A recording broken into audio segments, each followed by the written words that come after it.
صدقہ و خیرات کرنے کے فضائل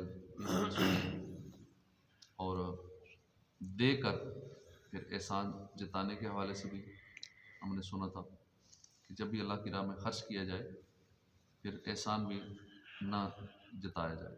اور صدقے کی مختلف صورتیں ہیں، اور صدقہ یہ نہیں ہوتا مال کی صورت میں صدقہ ہو، کسی کے ساتھ مسکرا دینا یہ بھی صدقہ ہے. اور بعض اوقات کم دینے والا ثواب میں زیادہ آگے بڑھ جاتا ہے، زیادہ دینے والا اتنا ثواب نہیں پاتا جو کم دینے والے کو ثواب مل جاتا ہے. تو اس لیے ہمیں صدقہ و خیرات کے حوالے سے کوشش اپنی جاری رکھنی چاہیے. جس کے پاس ہے ہی 100 روپیہ اور اس نے وہی سارا کچھ اللہ کی راہ میں دے دیا تو اس نے اپنا سب کچھ دے دیا. اور جس کے پاس 1 لاکھ ہے اس نے 50,000 بھی دے دیا تو اس نے آدھا دیا، تھوڑا دیا. ثواب میں یہ بڑھ جائے گا کہ جس کے پاس ہے تھوڑا لیکن پھر بھی اپنی حیثیت سے بڑھ کے دے رہے تو یہ ثواب میں آگے بڑھ جائے گا. یہ لوگ اس لیے کہتے ہیں میں اس لیے مال دولت کما رہا ہوں تاکہ میں اللہ کی راہ میں خرچ کروں، زیادہ مال ہوگا زیادہ ثواب ملے گا. تو ثواب تھوڑے کا بھی مل جائے گا اگر ہم اپنی حیثیت کے مطابق ہیں، غریب ہیں، تھوڑا ہے، اخراجات بھی نہیں چل پا رہے، اتنی آمدنی ہے پھر بھی دے رہے ہیں تو کمال کر دیا. پھر امیر آدمی سے بڑھ کر کمال کر دیا، اس سے زیادہ ثواب کے حقدار ہو. لغت میں صدقہ جو ہے اس عطیے کو کہتے ہیں کہ جس سے عزت افزائی کی بجائے ثواب کا ارادہ کیا جائے. وہ عطیہ جس سے ثواب کا ارادہ ہو، نہ یہ کہ میری عزت افزائی ہو، برادری میں، رشتہ داروں میں، لوگوں میں، معاشرے میں مجھے عزت کی نگاہ سے دیکھا جائے، تصویریں بنے، ویڈیو چلے، سوشل میڈیا پہ مشہور ہو جاؤں کہ اس نے فلاں فلاں ویلفیئر کے کام کیے ہیں، نیک کام کیے ہیں، اچھے کام کیے ہیں. اگر یہ ہے تو پھر صدقہ و خیرات نہیں ہے، پھر چندہ نہیں ہے، پھر وہ تو عزت افزائی ہے، وہ تو ہو گئی، بات ختم، ادھر ہی بدلہ ہو گیا، آخرت میں کچھ نہیں. علامہ سید شریف جرجانی حنفی رحمۃ اللہ علیہ نے صدقہ کی تعریف کچھ یوں بیان کی ہے کہ ہی العطیۃ تبتغى بها المثوبۃ من اللہ تعالی. صدقہ وہ عطیہ ہے جس کے ذریعے اللہ کی بارگاہ سے ثواب کی امید رکھی جاتی ہے. جو بھی اللہ کی رضا کے لیے دیا جائے وہ صدقہ ہے، وہ عطیہ ہے، وہ راہ خدا میں خرچ کرنا ہے. چاہے ہم کسی کو کوئی کھانے کی ایک لوالے کیوں نہ دے دیں، ہم پانی کا ایک گھونٹ کسی کو نہ پلا دیں اللہ کی رضا کے لیے، اللہ کی رضا کے لیے کسی کو 1 روپے کی مدد ہی کر دیں، اپنے مسلمان بھائی کو کچھ کھانے ہی کھلا دیں، یہ سارا اس میں شامل ہو جاتا ہے. صدقہ ہو، کسی مسلمان بھائی کی ویسے مدد کر دیں، پریشان حال آیا اس کی مدد کر دیں، یہ سب صدقہ، خیرات، چندہ، اللہ کی راہ میں خرچ کرنا کہلاتا ہے. تو راہ خدا میں خرچ کرنا ہی صدقہ نہیں ہے، بلکہ ترمذی شریف کی ایک حدیث پاک میں حضرت سیدنا ابو ذر غفاری رضی اللہ عنہ سے مروی ہے کہ 2 جہاں کے تاجور سلطان بحر و بر صلی اللہ علیہ وسلم نے صدقے کی مختلف صورتیں بیان فرمائی ہیں. فرمایا کہ تبسم کا فی وجہ اخیک لک صدقہ، یعنی تمہارا اپنے بھائی کے لیے مسکرا دینا بھی صدقہ ہے. مفت کا ثواب ہے، کسی مسلمان کو دیکھ کے مسکرا دینا، خرچہ کچھ نہیں کیا، دیا کچھ نہیں، صدقے کا ثواب مل جاتا ہے. وَأَمْرُكَ بِالْمَعْرُوفِ وَنَهْيُكَ عَنِ الْمُنْكَرِ صَدَقَةٌ، نیکی کی دعوت دینا، برائی سے منع کرنا، یہ بھی صدقہ ہے. ہم ابھی نیکی کی باتیں سن رہے ہیں، یہ بھی صدقہ ہے. کسی کو اچھی بات بتا دینا، بھٹکے ہوئے کی رہنمائی کرنا بھی صدقہ ہے. راستہ بھولا ہوا اسے سیدھا راستہ بتا دینا بھی صدقہ ہے. کمزور نگاہ والے کی مدد کرنا بھی صدقہ ہے. ایک نابینا کو پکڑ کے تھوڑا آگے تک لے گئے، روڈ پار کرا دیا، تھوڑی مدد کر دی، یہ بھی صدقہ ہے. راستے سے پتھر ہٹا دیا، کانٹا ہٹا دیا، ہڈی کا ہٹا دیا، کسی کو تکلیف نہ ہو، یہ بھی صدقہ ہے. اپنے ڈول سے اپنے بھائی کے ڈول میں پانی ڈال دینا، یہ بھی صدقہ ہے. نیز مذکورہ اعمال کے علاوہ کسی کو قرض دینا بھی صدقہ ہے. کوئی مسلمان پریشان حال ہے اور اس نے قرض مانگا، اب دے دے، امید نہ رکھیں واپسی کی. اس دور میں اعلیٰ حضرت نے اپنے دور میں 100 سال پہلے فرمایا تھا کہ قرض دے کے بھول جاؤ. 100 سال پہلے کی بات ہے، جب زمانہ بہتر ہوتا تھا آج کی نسبت. تو آج کل تو بھول ہی جاؤ، لیکن پھر بھی بھول جانے کی نیت سے دے دیں، ٹھیک ہے. نہیں بھی دے گا تو چلو خیر ہے، اگر دے سکتے ہیں تو دے دینا چاہیے، ثواب ملے گا.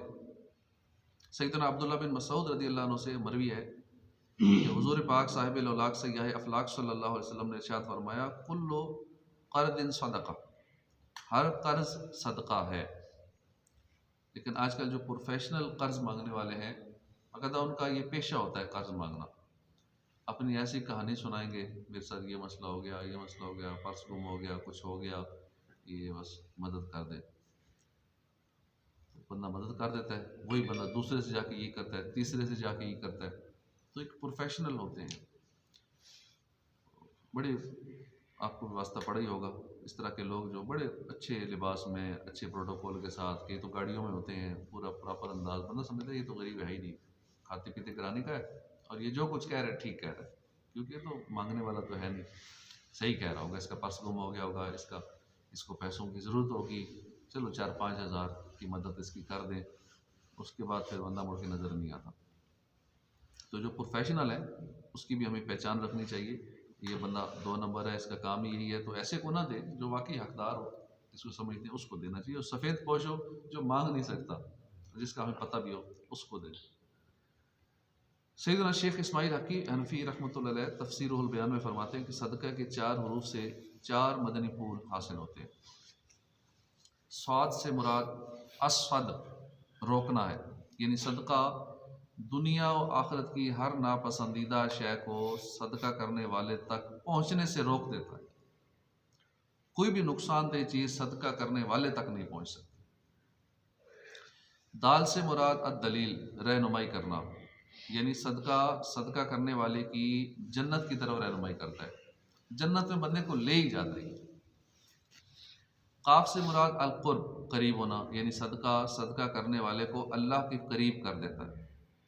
ہاں سے مراد الہدایہ رہنمائی رہبری ہے، یعنی صدقہ کرنے والے کو اللہ کی طرف سے ہدایت حاصل ہو جاتی ہے۔ صدقہ برائی کے 70 دروازے بند کرتا ہے۔ ہر شخص قیامت والے دن اپنے صدقے کے سائے میں ہوگا، یہاں تک کہ لوگوں کے درمیان فیصلہ فرما دیا جائے، کیونکہ بروز قیامت عرش کے سائے کے علاوہ کوئی سایہ نہیں ہوگا، تو صدقہ دینے والا بھی اپنے صدقے کے سائے میں ہوگا۔ بے شک صدقہ کرنے والوں کو صدقہ قبر کی گرمی سے بچاتا ہے، بے شک مسلمان قیامت کے دن اپنے صدقے کے سائے میں ہوگا، بے شک صدقہ رب کے غضب کو بجھاتا ہے، بری موت کو دفع کرتا ہے، صبح و سویرے صدقہ دو کہ بلا صدقے سے آگے قدم نہیں بڑھاتی، بے شک مسلمان کا صدقہ عمر بڑھاتا ہے، بری موت کو روکتا ہے، اور اللہ عز و جل اس کی برکت سے صدقہ دینے والے سے تکبر اور تفاخر، بڑائی اور فخر کرنے کی بری عادت دور کر دیتا ہے۔ جو اللہ کی رضا کی خاطر صدقہ کرے تو وہ صدقہ اس کے اور آگ کے درمیان پردہ بن جاتا ہے۔ آگ سے بچو اگرچہ کھجور کے ایک ٹکڑے کے ذریعے، یہ بھوکے کے لیے سحری کے برابر ہے۔ ایک کھجور ہی کسی بھوکے کو دے دے، اس سے بھی تھوڑی بہت سہارا ہو جاتا ہے بھوکے کا، جس کو سخت بھوک لگی ہو کھجور مل جائے شکر کرتا ہے۔ نماز ایمان کی دلیل ہے، روزہ گناہوں سے ڈھال ہے، اور صدقہ خطاؤں کو یوں مٹا دیتا ہے جیسے پانی آگ۔ ایک شخص خراسان سے بصرہ آیا، اس نے سیدنا حبیب اجمی کے پاس 10,000 درہم بطور امانت رکھے اور عرض کی کہ آپ اس کے لیے بصرہ میں ایک گھر خریدیں تاکہ جب وہ مکہ مکرمہ سے لوٹے تو اس گھر میں رہے۔ اسی دوران لوگوں کو آٹے کی مہنگائی کا سامنا کرنا پڑا، تو حضرت سیدنا حبیب اجمی رحمۃ اللہ علیہ نے ان درہموں سے آٹا خرید کر صدقہ کر دیا۔ ان سے کہا گیا کہ اس شخص نے تو آپ سے گھر خریدنے کے لیے کہا تھا، فرمایا کہ میں نے اس کے لیے جنت میں گھر لے لیا۔ اگر وہ اس پر راضی ہوگا تو ٹھیک ہے، اگر کہے گا نہیں مجھے جنت میں گھر نہیں چاہیے، میرے پیسے واپس کرو، تو پھر یہ کہ اس کے 10,000 واپس کر دوں گا۔ پھر جب وہ لوٹا تو پوچھا اے ابو محمد کیا آپ نے گھر خرید لیا؟ جواب دیا ہاں، محلات، نہروں اور درختوں کے ساتھ۔ وہ شخص بڑا خوش ہوا، پھر کہنے لگا کہ میں اس میں رہنا چاہتا ہوں۔ آپ نے فرمایا کہ میں نے وہ گھر جنت میں خریدا، اللہ تعالیٰ سے خریدا۔ یہ سن کر اس شخص کی خوشی مزید بڑھ گئی۔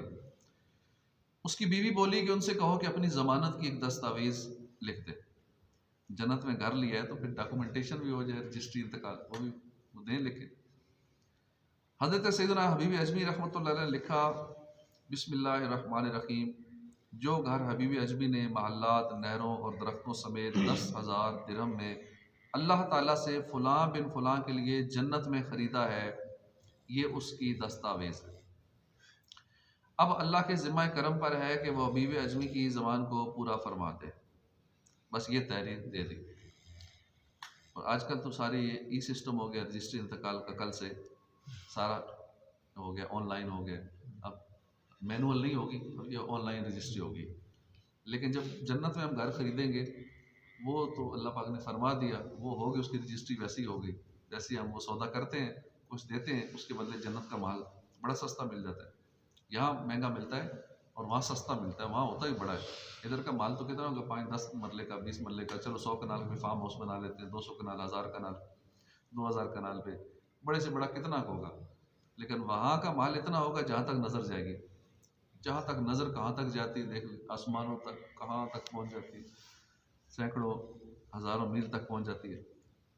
اتنا بڑا محل جنت میں ملتا ہے اور بڑے سستے مل جاتے ہیں جنت کے محلات، لیکن ہماری توجہ نہیں ہوتی اس طرف۔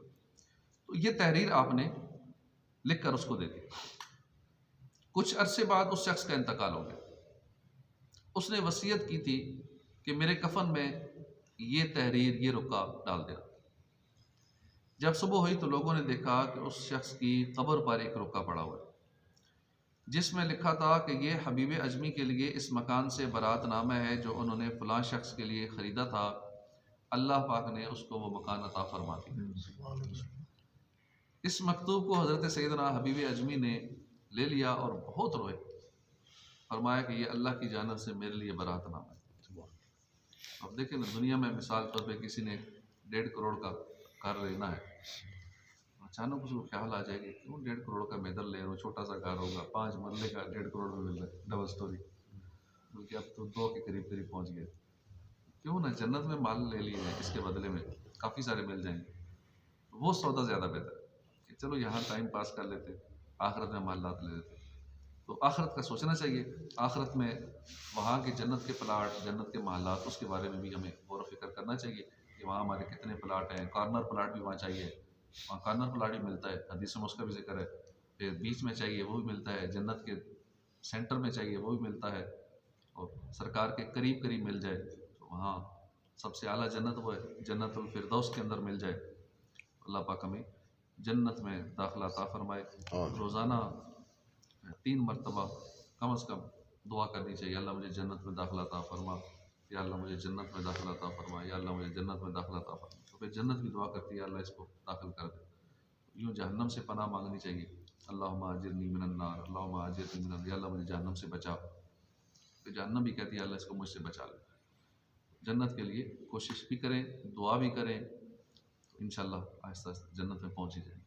اللہ پاک عمل کی توفیق عطا فرمائے، آمین آمین بجاہ النبی العظیم صلی اللہ علیہ وآلہ وسلم۔